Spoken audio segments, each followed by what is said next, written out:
एक सुद्धा अशी अट नाही जी शेतकऱ्याच्या विरोधात आहे.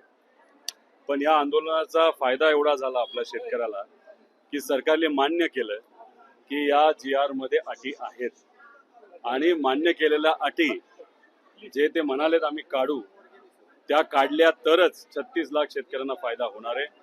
आणि आमचं एकच मत आहे की आम्हाला याच्यात राजकारण करायचं नव्हतं. राजकारण करत राहिलो असतो तर वेळ गेला असता, फाटाफाट झाली असती. राजकारण आल्यानंतर सामान्य लोकांवर अन्याय होऊ शकला असता. त्यामुळे शेतकऱ्याचा कुठेही अन्याय होऊ नये म्हणून आम्ही भूमिका कुठेतरी समजूतदारपणाची घेतली. सरकारबरोबर एकदा चर्चा करू, मुख्यमंत्र्यांबरोबर चर्चा करू आणि आम्ही एकटं पक्षातले लोक जात नाही.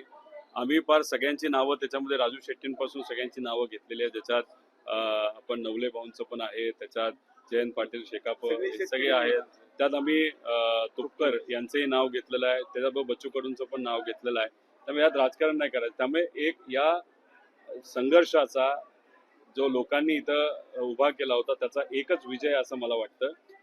हे सरकार जे आधी म्हणत होतं कुठल्याच अटी नाहीत ज्या शेतकऱ्यावर अन्यायकारक आहेत, आता हे सरकार त्या अटी आहेत हे त्यांनी मान्य केलं. जर मान्य केलं असेल तर नक्कीच उद्या जाऊन ते बदलतील अशी अपेक्षा. पहिली लढाई जिंकली ते आता शेवटी ही सोपी लढाई नव्हती आणि जिंकली असं आपल्याला म्हणता येणार नाही.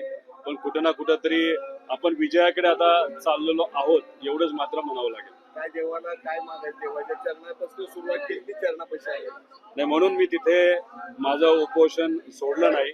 मुद्दामून इथं येऊन जिथून सुरुवात केली, कारण का हे दैवत हे सामान्य लोकांचं दैवत आहे.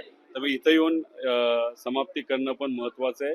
माझे आई बाबा असले, माझी पत्नी सुद्धा असली तरी इथे देवाचं दर्शन घेण्यासाठी महाराष्ट्र कानाकोपऱ्यातून जे वारकरी संप्रदाय येतात त्यातले एका महिलेकडनं मी माझं कुटुंबाकडनं इथं माझं जे उपोषण आहे तिथे सोडेल. माझ्याबरोबर इतरही जे सर्व मान्यवर या शेतकऱ्यांसाठी बसले होते ते उपोषण सोडतील. पण एक गोष्ट इथं मात्र सांगतो की आज शांततेत हे आंदोलन संपलं असलं, काही प्रमाणात विजय मिळाला असला तरी सरकारने जर दगाफटका आम्हाला केला तर मग शेतकऱ्यासारखं वाईट कुणीही नसणार, आमच्यासारखं वाईट कुणीही नसणार. हे मात्र या पवित्र ठिकाणी मी सरकारला इथं सांगू इच्छितो.